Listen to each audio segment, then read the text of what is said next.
Y bueno, este tema del trastorno por déficit de atención con hiperactividad no es un tema nuevo, siempre han existido niños distraídos, ¿no? Desde que existen las escuelas, es evidente que los maestros a veces han batallado con algunos niños, a veces es uno en el salón, son 2 o 3, ahorita vamos a ver la prevalencia del TDA. Sin embargo, esto anteriormente no era parte de lo que formaba el conocimiento de los médicos. Es decir, los niños que se portaban mal en clase o en casa, pues se veía como un problema más bien familiar, o un problema que tenía más relación con la crianza o con la educación, pero no se veía como un problema médico que requiriera atención y tratamiento. Y bueno, el TDA es quizá el trastorno neuropsiquiátrico más común en los niños. Los estudios de prevalencia reportan cifras que van del 6 al 10% de la población infantil. Podemos decir que alrededor del 8% son los niños que van a tener este problema. Es decir, que en cualquier salón de clase mínimo ver 1 o 2 o hasta 3 niños con este trastorno. Si ustedes revisan, por ejemplo, la prevalencia de la diabetes, que creo que ya está siendo superior al 8%, esto es considerado un problema de salud pública. Bueno, pues igualmente el TDAH, ¿no? Si ya hay autores que están hablando del 10% de prevalencia, pues por supuesto que este es un trastorno neuropsiquiátrico que viene a ser un problema de salud pública, sobre todo por la comorbilidad que se presenta cuando el trastorno no se atiende a tiempo. Muchos niños que no reciben tratamiento en la adolescencia desarrollan conductas delictivas o consumo de sustancias, y obviamente esto afecta muchísimo a la sociedad. Y bueno, vamos a comenzar contestando esta pregunta: ¿cómo surge la noción del TDAH? Aceptar la noción de que los problemas de conducta de un niño tienen relación con una alteración en el cerebro requirió algunos antecedentes científicos. El primer antecedente científico fue un caso paradigmático de la neurología y de la psiquiatría, que es el caso de Phineas Gage, un hombre de 25 años que trabajaba en Nueva Inglaterra, Estados Unidos, en la construcción de las vías del tren. Era un hombre muy joven, tenía 25 años, y en septiembre de 1848 él sufre un accidente porque en una explosión que se da en su lugar de trabajo, una barra de acero le atraviesa el cráneo y él sobrevive. Su médico, quien lo atiende, que es el doctor Harlow, publica 2 reportes sobre los cambios en la personalidad que se dieron en este hombre, que son muy interesantes porque van sentando las bases para crear la noción de que cambios en la personalidad o en la conducta de las personas tienen que ver con alteraciones en el cerebro. Y la otra noción surgió de la epidemia de influenza de 1918, mejor conocida como la gripe española, y más adelante vamos a explicar porque se considera una noción importante. Y bueno, este es el artículo original del doctor Harlow, que aparece en The Boston Medical and Surgical Journal el 13 de diciembre de 1848. No sé si tengan algún computador. No, aquí está.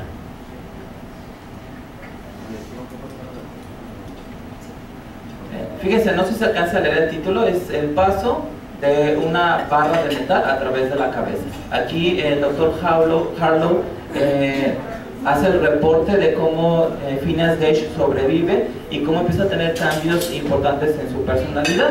Esta barra de acero que sale prácticamente disparada en esta explosión de las vías del tren, pues le atraviesa el cráneo y lesiona ambos lóbulos frontales, ¿no?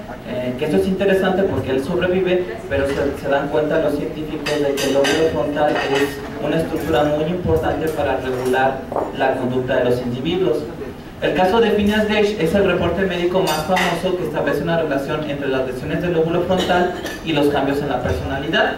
Gage se había, fíjense, tornado inestable, emocionalmente irrespetuoso, irreverente, obstinado, caprichoso, con tendencia a utilizar un lenguaje profano.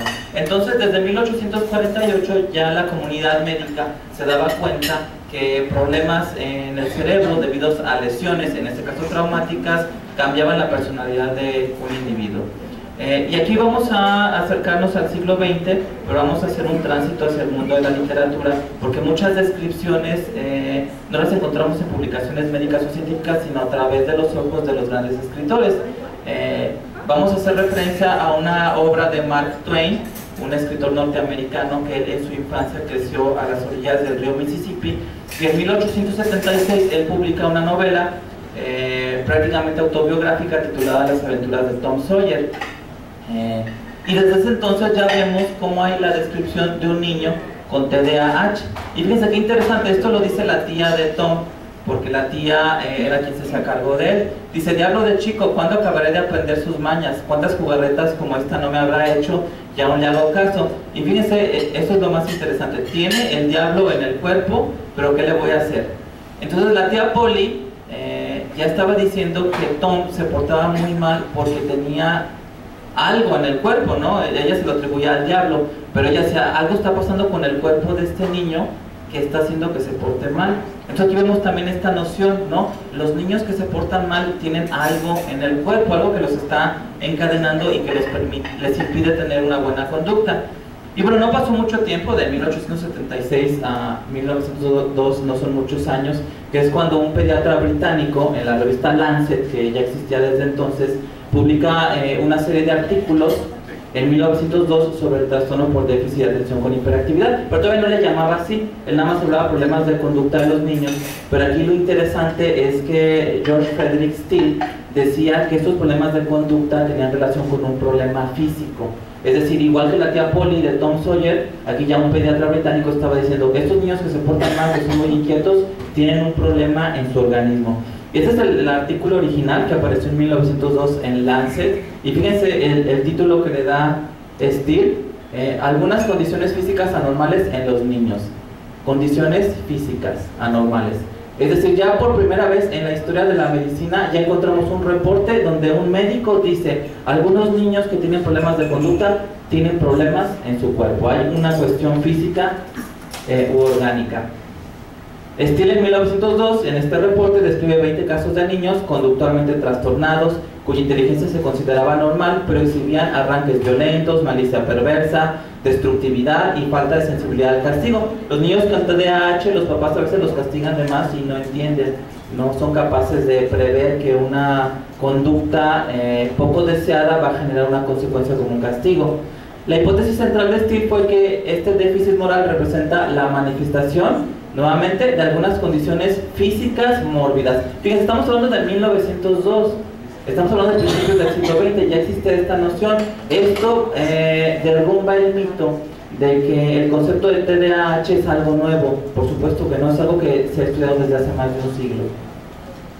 Y bueno, llegamos a la epidemia de influenza del 18, que yo decía que, al igual que el caso paradigmático de Phineas Gage, había contribuido a crear la noción de que lesiones cerebrales cambian la personalidad de los individuos, y en este caso de los niños, porque el virus de la gripe española afectaba a población infantil, algunos desarrollaban encefalitis, algunos niños morían y otros sobrevivían. Pues los que sobrevivían a la encefalitis, algunos, como resultado de esta lesión cerebral, desarrollaban un síndrome hiperkinético, ¿no? Lo que sería el trastorno por déficit de atención con hiperactividad.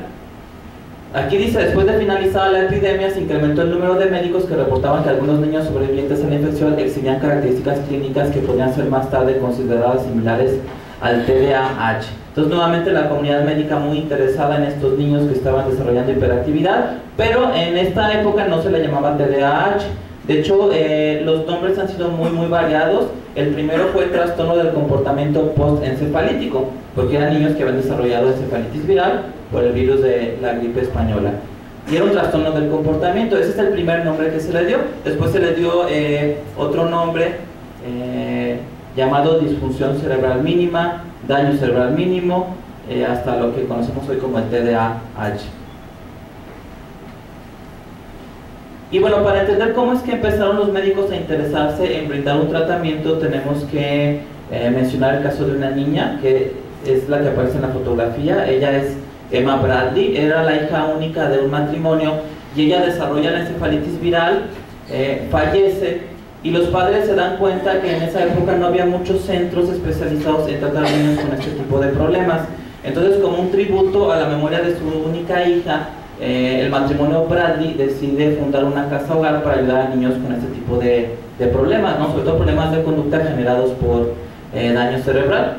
George Bradley, el papá, y su esposa establecieron como un tributo a la memoria de su única hija una casa hogar para niños con deficiencias mentales, y le llaman la casa de Bradley, que sigue funcionando hasta el día de hoy. Ya se ha convertido en un hospital de psiquiatría infantil y de neurología pediátrica, el Hospital Bradley. Y bueno, en la década de los 30, George Bradley, que estaba dirigiendo la casa hogar, le deja la dirección a un sobrino de él, Charles Bradley, Él toma la dirección de este centro y él empieza a estudiar a los niños, ¿no? Él dice, yo quiero saber qué es lo que está pasando en el cerebro de los niños.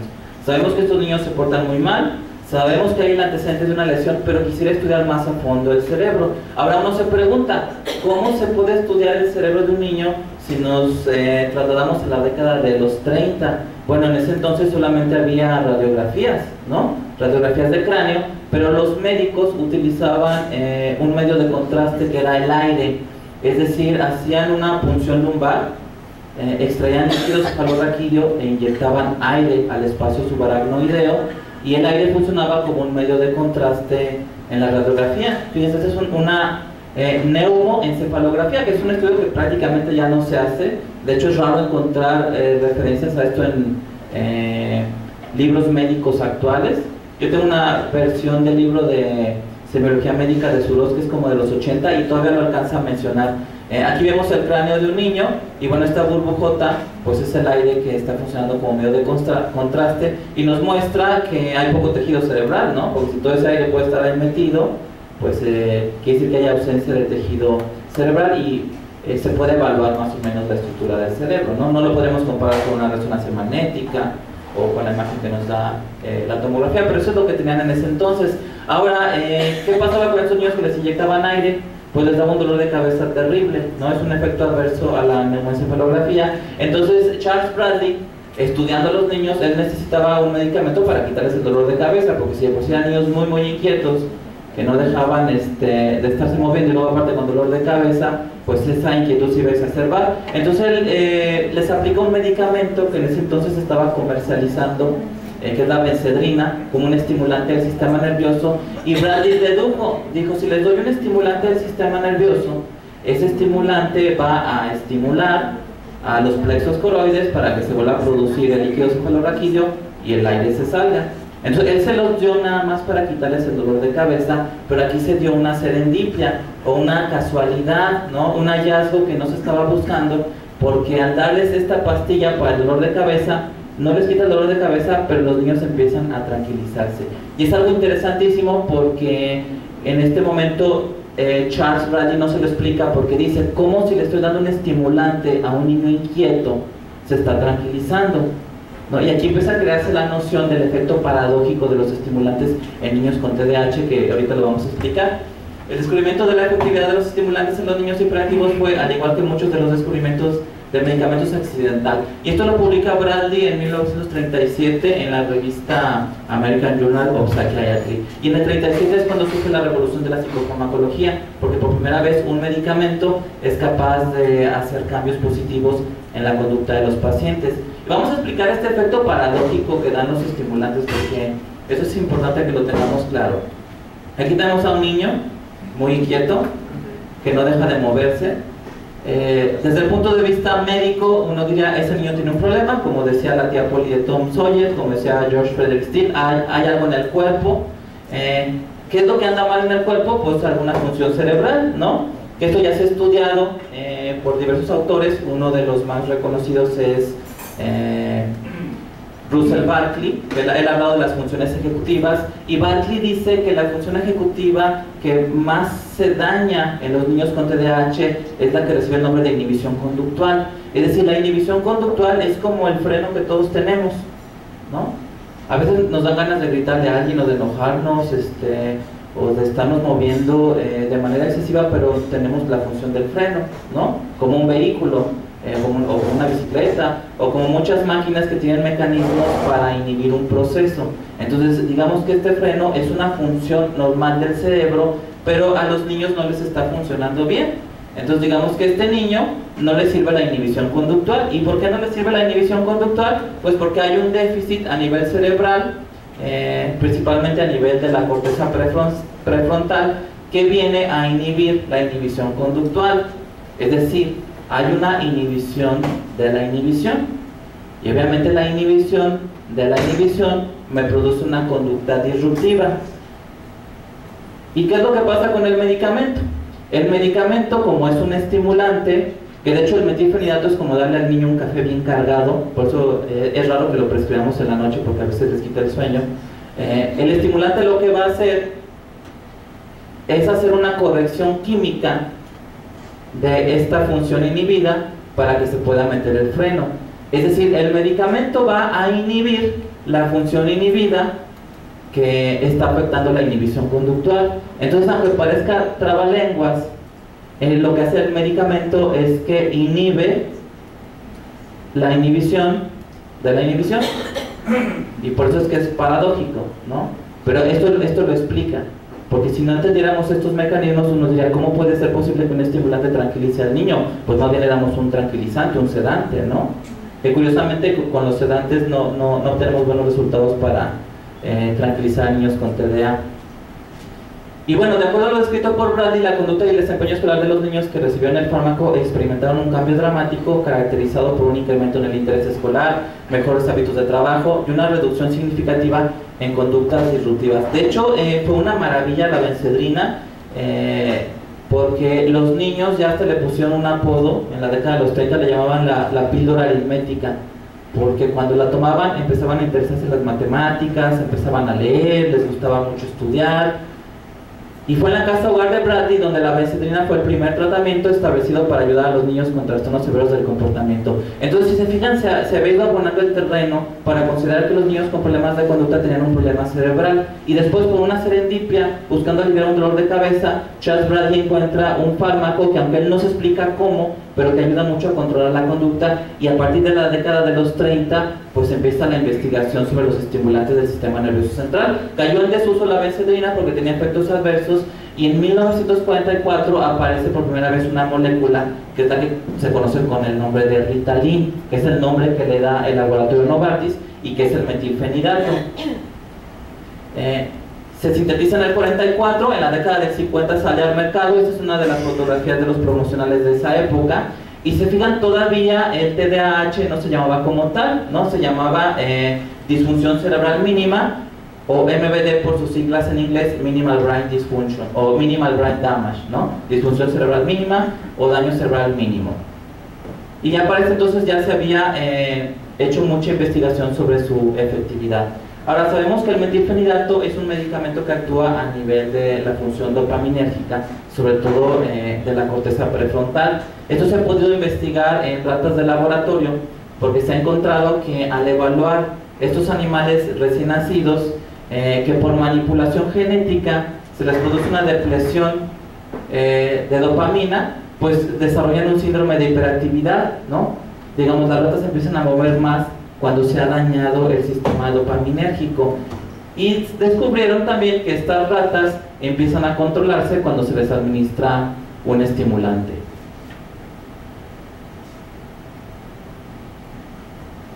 Y bueno, vamos a ver qué es lo que sucede a nivel microscópico, ¿no? A nivel macroscópico sabemos que los niños con TDAH vendrían a ser como un Phineas Gage chiquito, porque así como Phineas Gage sufrió una lesión frontal por la barra de acero que le atravesó el cráneo, los niños con TDAH también tienen una lesión frontal. Pero ustedes saben que en medicina el término lesión se ha estirado muchísimo, ¿no? Puede ser a veces un problema genético o un problema que no se puede determinar de manera tan objetiva. Por ejemplo, muchos niños con alteraciones durante la etapa perinatal, con sufrimiento fetal, con hipoxia al nacer, pueden tener lesiones muy sutiles en el cerebro que no van a dar manifestaciones hasta que ese niño entra a la escuela, a veces hasta que entra a la primaria, y entonces los médicos se dan cuenta que sí había una lesión que estaba dañando las funciones ejecutivas, pero que antes no había dado problema.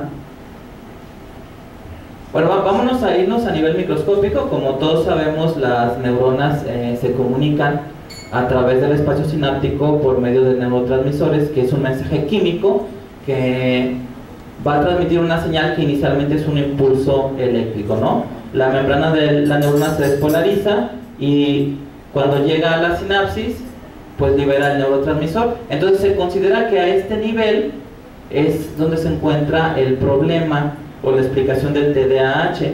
Pero vamos a hacerlo más esquemático. Aquí tenemos una neurona.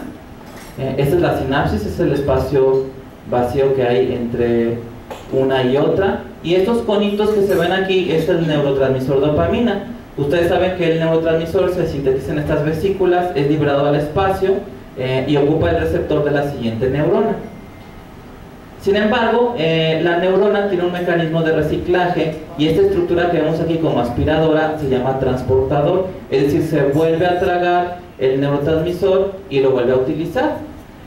Lo que hace el metilfenidato o los estimulantes del sistema nervioso central es muy interesante porque lo que van a hacer es que van a ocupar ese transportador y van a permitir que haya más disponibilidad de dopamina en el espacio sináptico. A nivel macroscópico es casi mágico, ¿no? Aquí tenemos a un niño hiperactivo que no se deja de mover. Fíjense lo que vamos a hacer. Rociamos un poco de medicamento. Esperamos. Hay que esperar como media hora, 40 minutos, pero lo voy a adelantar porque si no se complicaría la presentación. Ahora está poniendo atención, está leyendo. Es casi mágico, ¿no? De hecho, los psiquiatras a veces lo podemos ver en la consulta. Cuando los papás tienen duda de si darle el medicamento o no al niño, como sabemos que funciona muy rápido, a veces podemos darle una dosis al niño ahí en el consultorio y decir a los papás, ¿saben qué? Váyanse a caminar un rato, yo voy a ver a otro paciente y después los vuelvo a pasar y vemos cómo está el niño, y son resultados sorprendentes. El niño ya está leyendo, está concentrado, está tranquilo en su silla, y los padres dicen, ¿qué le hizo al niño? Y los padres aceptan el tratamiento porque el tratamiento es inocuo, habitualmente no genera efectos adversos. Pero vamos nuevamente a nivel de las gimnasias. ¿Qué fue lo que pasó? Estos como platillos voladores color violeta que ven ustedes sería el metilfenidato, que si fijan aquí se pegó al transportador, y al pegarse al transportador impide que el neurotransmisor entre nuevamente a la neurona, y entonces hay una mayor disponibilidad de la dopamina en el espacio sináptico. En pocas palabras, es un mecanismo de amplificación. De hecho, siendo muy esquemáticos, podríamos decir que las neuronas de un niño con TDAH son como una gran familia disfuncional. Tienen serios problemas de comunicación. Cuando damos el medicamento a un niño con este problema, facilitamos la comunicación porque es un mecanismo de amplificación. El medicamento hace que esta neurona se comunique mejor con esta otra, entonces mejora mucho las funciones de los niños.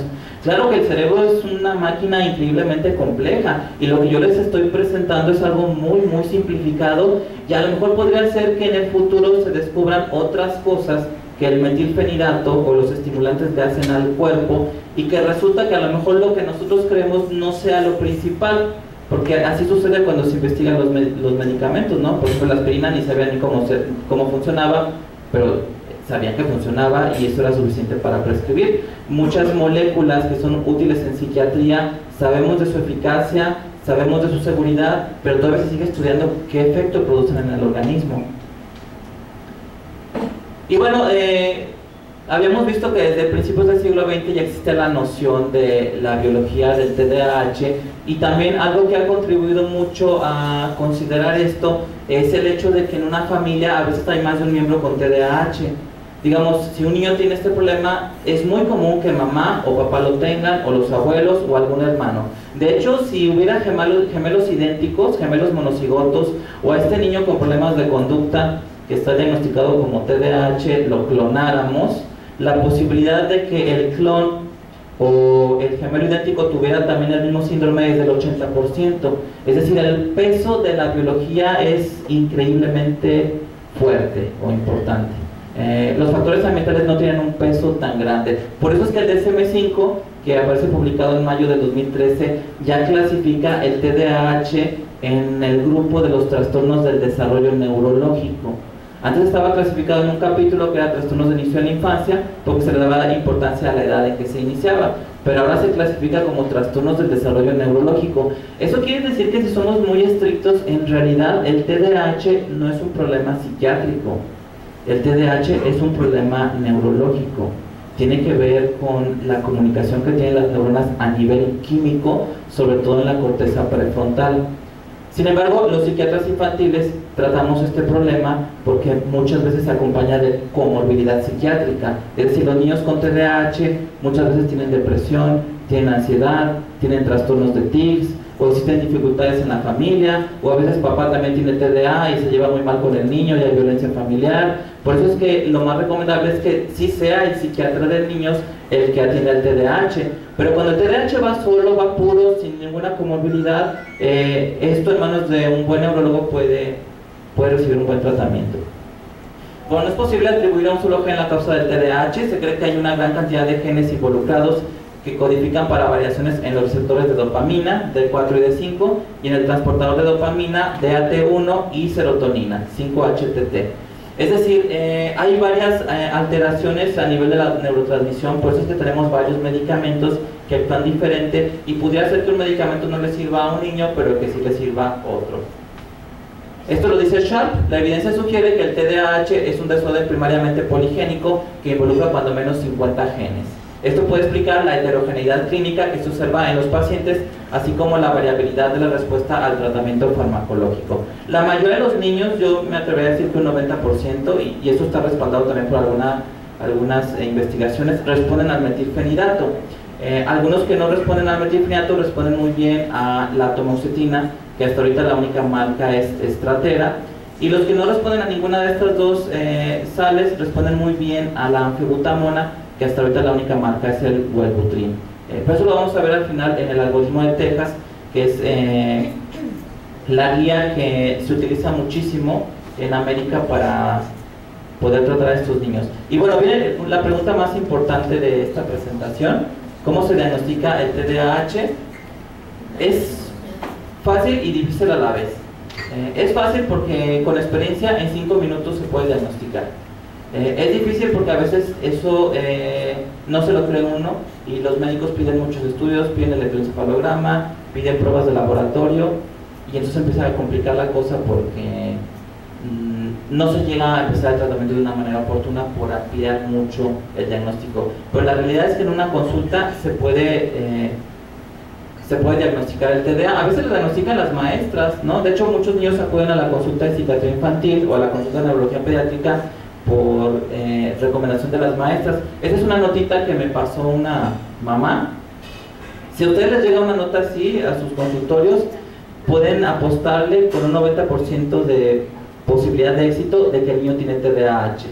Es decir, el diagnóstico es muy fácil. Si la mamá dice no le van a permitir el ingreso a la escuela porque tiene mucha hiperactividad, que sí muchas veces lo pronuncian, es seguro que el niño tiene TDAH. No podría ser otra cosa porque el TDAH es como una isla desierta, casi nada se le parece, entonces no hay que batallarle mucho con el diagnóstico diferencial. A veces nos llegan este tipo de trabajos escolares, por eso es el nombre de una niña, que si se fijan la calidad de la letra o la caligrafía es muy mala, y pues no puede tener una línea imaginaria que le permita escribir de manera recta, ¿no?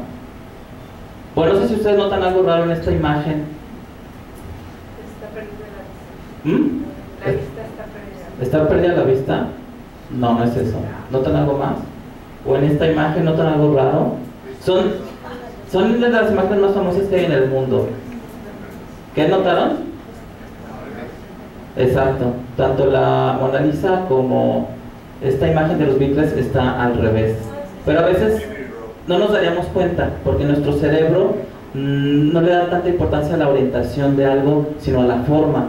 Entonces cuando se da, sí, mira, son los Beatles, es la Mona Lisa y ya, pero no nos damos cuenta que están al revés, porque nuestro cerebro sí trabaja, le da más importancia a la forma que a la orientación. Entonces los niños con TDA todavía les cuesta más trabajo, porque ellos sufren algo que se llama estrefosimbolia, es decir, confunden mucho la B con la D y la P con la Q, y a veces ya van en sexto de primaria y todavía siguen batallando con eso. ¿Cómo vamos de tiempo? ¿Ya? ¿Sí? Ok. Fíjense esta frase de un niño. Pues sí, claro que sí, ¿no? Dice, tengo falta de ortografía. Pues sí, por supuesto, ¿no? Porque el daño en las funciones ejecutivas genera estos problemas del aprendizaje. Estas es unas operaciones que yo le puse a un niño en el consultorio y que me muestra que el niño tiene TDAH. Fíjense, le puse 25 por 3 y el niño contesta 75. Está bien. Y luego le puse una resta, pero este niño, como es muy distraído, no observó el signo de resta. Entonces es una multiplicación, pero yo me sorprendí porque la hizo a mano y la hizo bien. Yo la hice con calculadora, no para revisársela.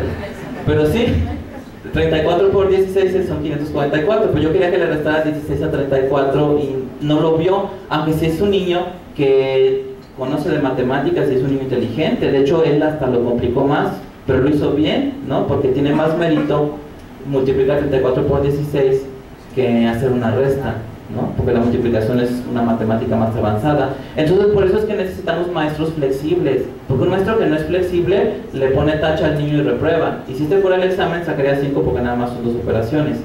Pero si el maestro es flexible, el maestro diría, ah, ok, al niño se le fue ver el signo, a lo mejor es muy distraído, pero me está demostrando conocimiento de las matemáticas, entonces le pongo 10.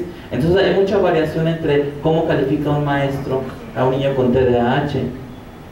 Y bueno, para entender cómo hacemos el diagnóstico los psiquiatras, voy a tener que hablarles sobre el DSM-5, ¿no? Que se ha criticado mucho aún incluso desde la misma psiquiatría, pero la verdad es que sigue siendo la principal obra de referencia de diagnóstico psiquiátrico. A lo mejor esta va a ser la parte más aburrida de la presentación, pero tengo que hablarles de los criterios.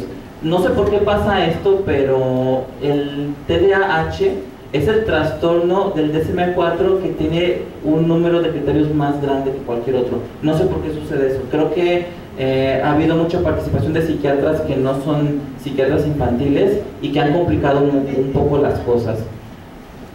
Esta es una lista.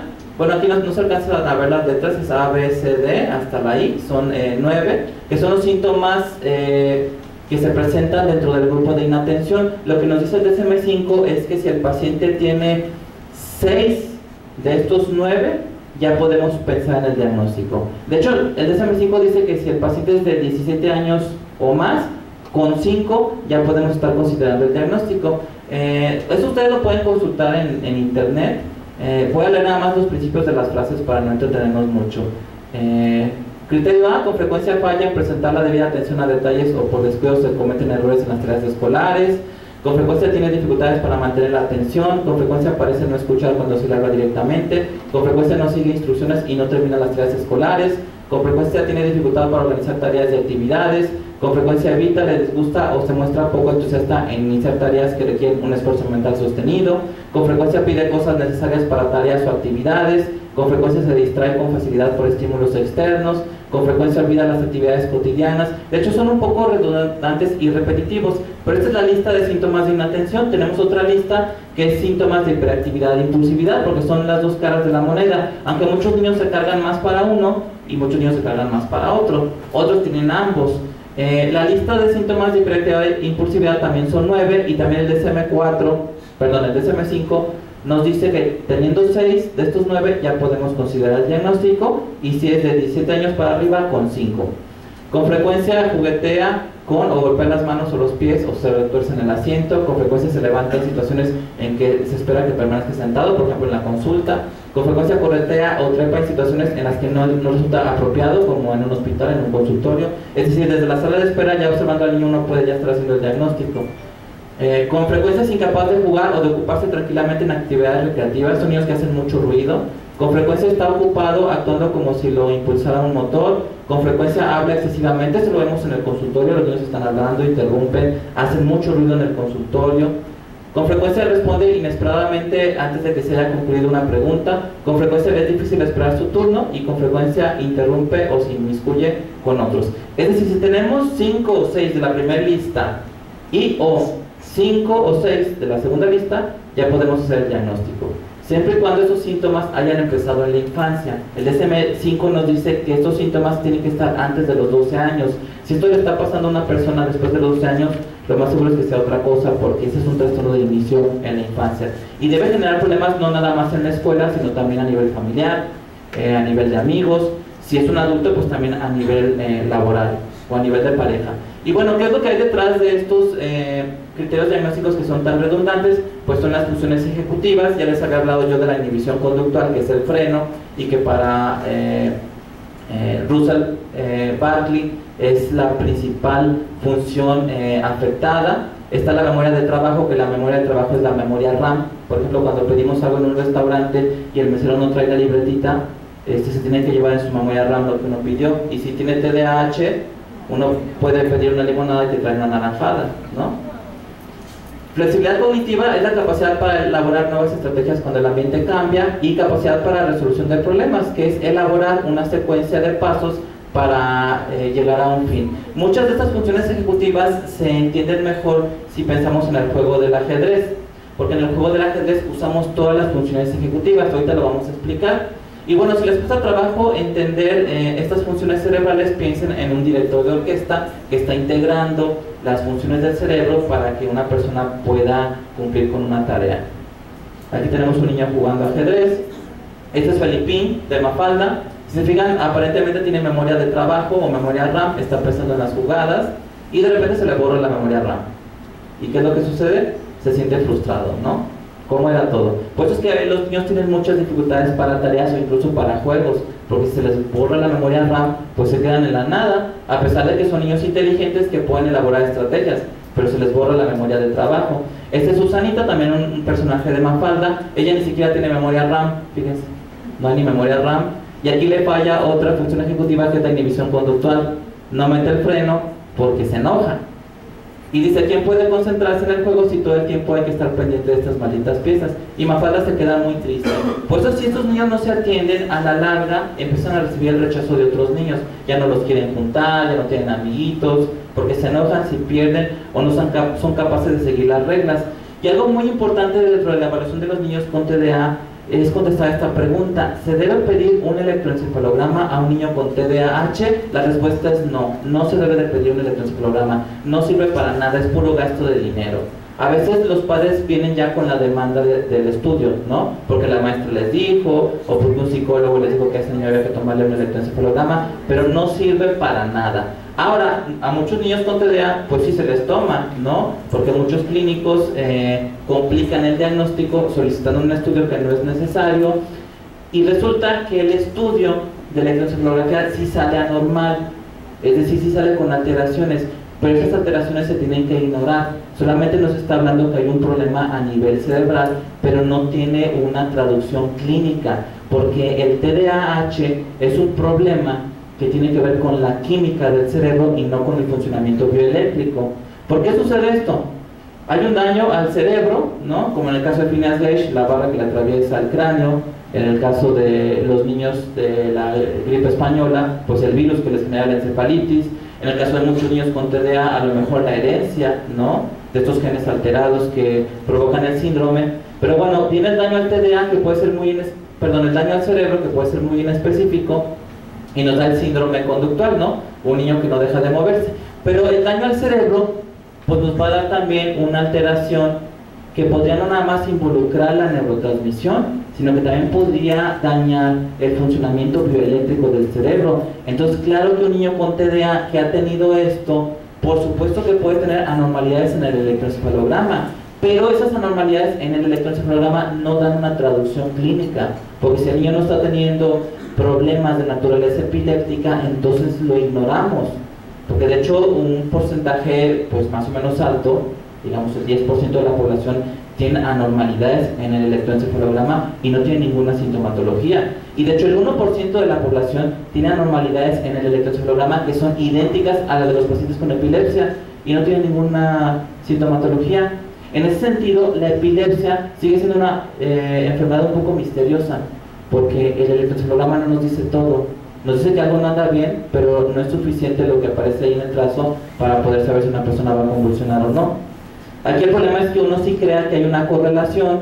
Entonces los médicos que no saben evaluar el TDA piden el electroencefalograma, encuentran alteraciones que pueden ser ondas lentas, sobre todo en la corteza frontal, o complejos punta onda, o cualquier otra alteración anormal que se aparezca en el trazo. Y si se establece la correlación, pues uno va a cometer un error, porque entonces uno va a creer como clínico que si corrijo las anormalidades voy a tener una mejoría en el síndrome conductual, y eso es falso, eso no pasa y eso nos hace perder tiempo. Más bien lo que hay que considerar es que esas anormalidades en el electroencefalograma, que por eso mejor ni hay que pedir para no meter confusión, pues no tiene una traducción clínica con el TDAH.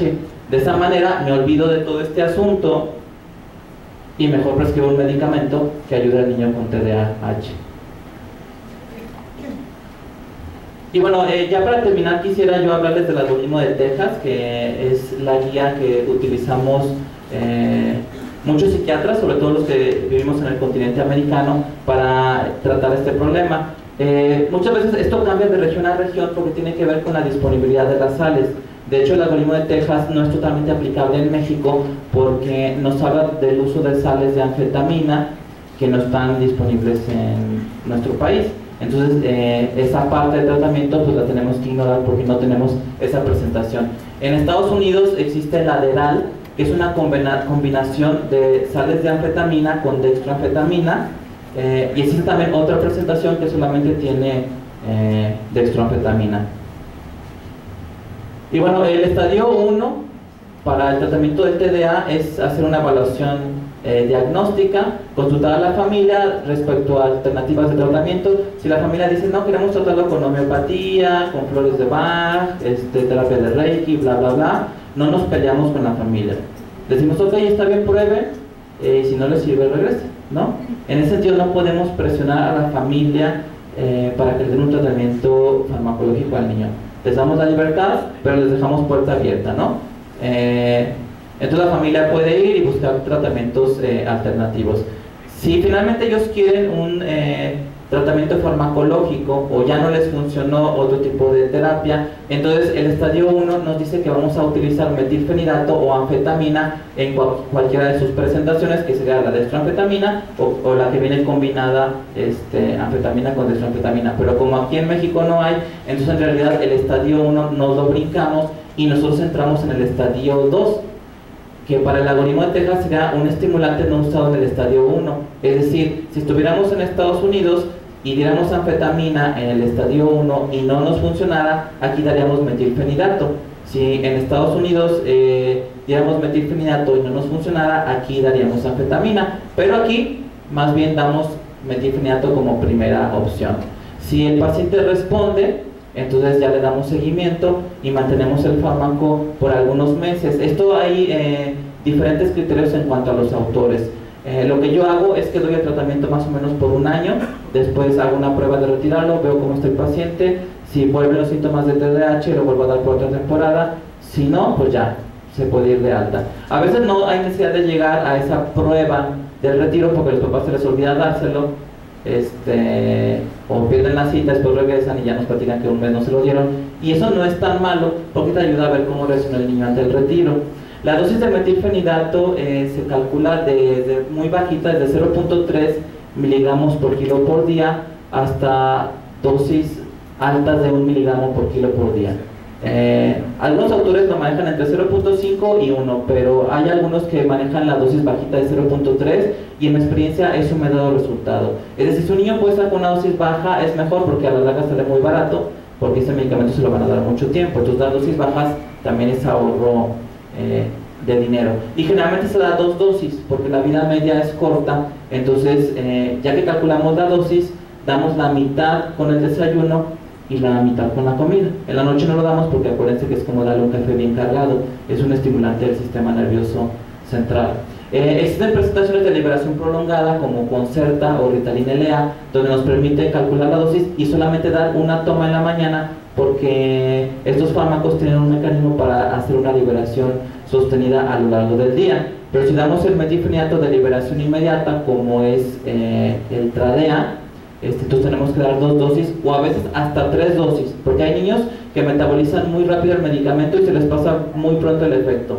Entonces a veces tenemos que dar a las 8 de la mañana, a las 12 del día y a las 4 de la tarde. Bueno, ¿qué pasa si no nos funciona el metilfenidato? Si no nos funciona, utilizamos atomoxetina, que hasta ahorita la única marca es Stratera. Yo creo que el siguiente año van a salir más marcas porque ya cumplió 10 años este medicamento está en el mercado. Si nos funciona bien la atomoxetina, pues ya nos seguimos. Le damos tratamiento por el tiempo que consideremos necesario.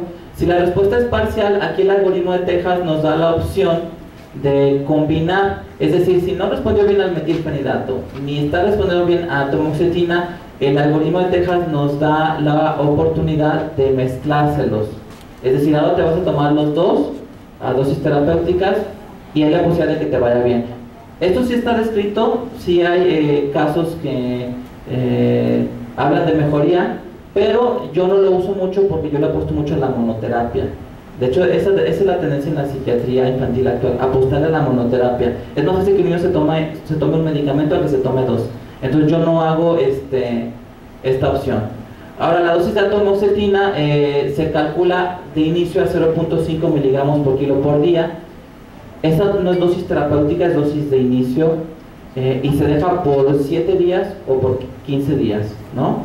Es el rango que se da la dosis de inicio, y luego se eleva la dosis a 1.2 miligramos por kilo por día, donde ya podemos ver efecto terapéutico, hasta llegar a una dosis, en caso de que sea necesario, de acuerdo a la evaluación, de 1.8 miligramos por kilo por día. Es decir, empezamos con 0.5, 7 días o 15 días, y después le subimos a mínimo 1.2, y si es necesario lo subimos hasta 1.8. Y esta nada más la damos una vez al día y nos da buenos resultados. Si no hay mejoría con atomoxetina, entonces ya nos vamos a una tercera opción. En Estados Unidos sería la cuarta, pero en México sería la tercera, que aquí nos dice el algoritmo que sería bupropión, que es lo mismo que la anfebutamona, o un antidepresivo tricíclico. Lo que yo habitualmente escojo es la anfebutamona, que hasta ahorita el único nombre comercial es el Wellbutrin. Hace algunos años salió uno que se llama Butreo, pero lo sacaron. Ahorita nada más tenemos el Wellbutrin, y lo prescribimos a una dosis que va de 3 a 6 miligramos por kilo por día en una sola toma por la mañana. Si nos funciona bien, pues ya seguimos el tratamiento. Si no, entonces consideramos el agente que no fue utilizado en el estadio 4, que vendría a ser el antidepresivo tricíclico, que el más recomendable es la imipramina, es la que más se usa.